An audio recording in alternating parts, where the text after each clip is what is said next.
There are a number of conflicts of interest that accompany homeownership that can find you in situations you wish you could have avoided. Knowing what these conflicts are and how they affect your largest asset, your home, can help you make wise decisions that will protect your financial and personal interests. We've highlighted 10 conflicts of interest that we've encountered over many years of being homeowners and hope our experiences can help you along your homeownership journey. Let's begin.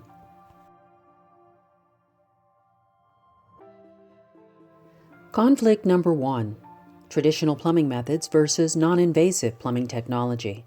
Professional contractors who fail to stay current with the latest industry best practices have a conflict of interest, as they're unqualified to recommend a better solution even if they know one exists. In particular, traditional old-school plumbers who haven't stayed abreast of new technological solutions will refrain from informing you that there is a better way to repair a broken or fractured sewer line. The plumbing industry has many new curative technologies for resolving hard-to-reach water issues, including epoxy coating, cured-in-place pipe or CIPP, and pipe bursting. All of these methods can resolve the same sewer line issues without all the headache, cost, and time of older methods, which entail ripping up floors or digging up yards and then replacing the sewer lines completely. Be sure to always research your options when considering big money traditional projects before going with the obvious solutions. You may often find that there's a better solution that actually costs less and takes less time. Conflict number 2. Real estate agent dual agency. A dual agency relationship with your realtor means that the agent is representing both you and the other party. Thus, a conflict of interest is naturally inherent in a real estate agent dual agency relationship, since an agent has a fiduciary responsibility to represent the best interests of both parties. The best interests of the seller and buyer are typically at odds, since the seller of the property is looking to sell at the highest price possible, while the buyer is looking to pay the lowest price possible. The law requires that an agent disclose to both the buyer and seller that he is representing the other, and that each party must consent to the arrangement. Dual agency is best suited when a buyer and seller have already agreed to a price before enlisting an agent, such as a transfer of property between family members. Conflict number 3. Home warranty plans. The conflict of interest involving home warranty plans can be summed up by the two polar opposite incentives of each party. Homeowners want as many repairs and replacements covered with quality parts, appliances, and service providers as possible.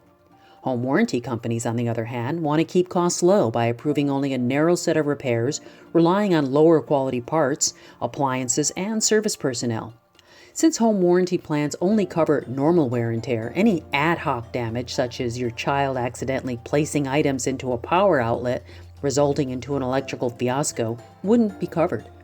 Unless you negotiate a home warranty subscription as part of your home purchase, you should always reconsider any home warranty contract if you must pay the contract premium. As an alternative to home warranty plans, we highly recommend creating and consistently funding a home maintenance savings account. Conflict number 4. Pre-sale home inspection disclosures. The conflict of interest involving home inspections can be best summed up from the perspective of home sellers. Home sellers are generally advised never have a home inspection conducted leading up to a listing, as it'll increase the chances of uncovering a previously unknown defect that must be disclosed to prospective buyers. Consequently, any proactive repairs made by sellers before listing should strictly be limited to known issues. However, many homeowners who are seeking a premium sale price still want to ensure that their home is in stellar shape, which can only be done with a professionally conducted home inspection prior to a listing. Conflict number 5. Solar panels, selling back to the grid. Solar energy has become extremely popular as of late, especially since many states have witnessed dramatic increases in electric energy costs over the past few years.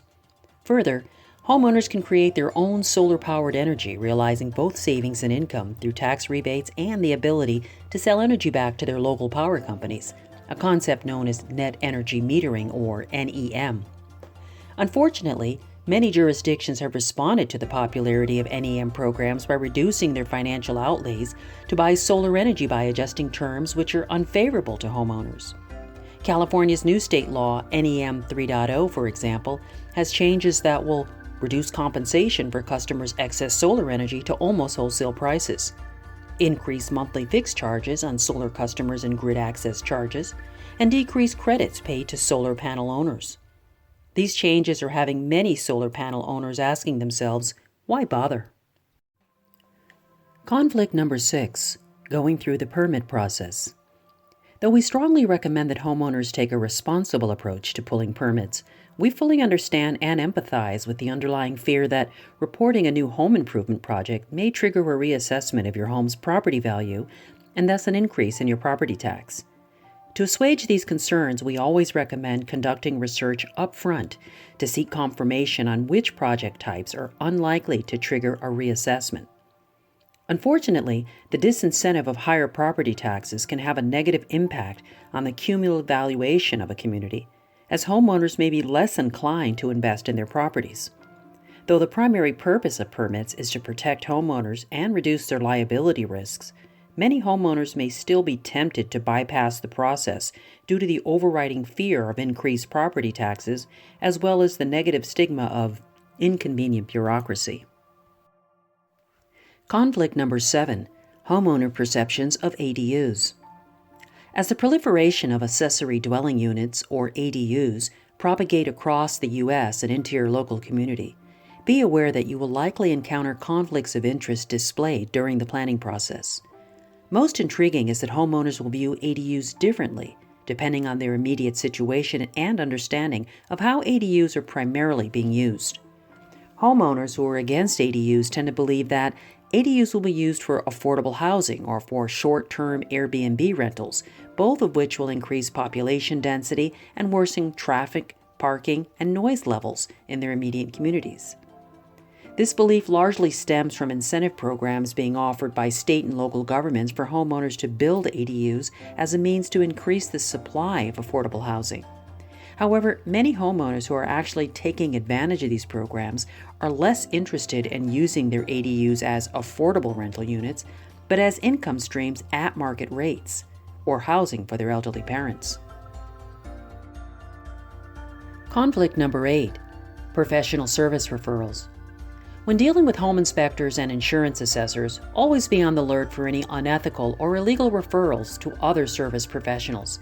Most state and local jurisdictions have well-defined consumer protection laws that shield homeowners from being duped into signing up for either unnecessary repair work, overpriced work, or work done by a contractor who gives a financial kickback to a referring professional. For example, if home inspectors could refer service professionals to your home, they would have incentive to overstate the scope of necessary repairs. Although we always recommend to homeowners to always seek referrals, especially from reputable, trusted tradespersons, honest professionals will explain up front if and why they cannot provide a recommendation. Conflict number 9, lead gen home improvement websites. Though prominent home improvement service websites like HomeAdvisor, Angie, and House all offer valuable content tools and data to help research projects and hire contractors, homeowners need to be aware of their underlying conflicts of interest. Specifically, these sites sell highly valuable contact and project information to multiple bidding contractors, which may not be in the homeowner's best interest. Though these sites serve as convenient matchmaking service marketplaces, the underlying day-to-day reality of these dynamic marketplaces can be problematic to homeowners. For example, these listing sites may be prone to financial pressure to sell project leads to more contractors than necessary, and to contractors that may be less than optimal fits for a given project. These sites are also under financial pressure to maintain a large base of subscribing contractors who need a consistent volume of project leads, or otherwise they will quit the service. As these sites push for more and more sign-ups of paying contractors, their vetting process may be at times imperfect, which means homeowners may be lulled under a false sense of security when hiring a contractor from these types of sites. Regardless of how you find a prospective contractor to hire, always do your own thorough due diligence to check for any red flags.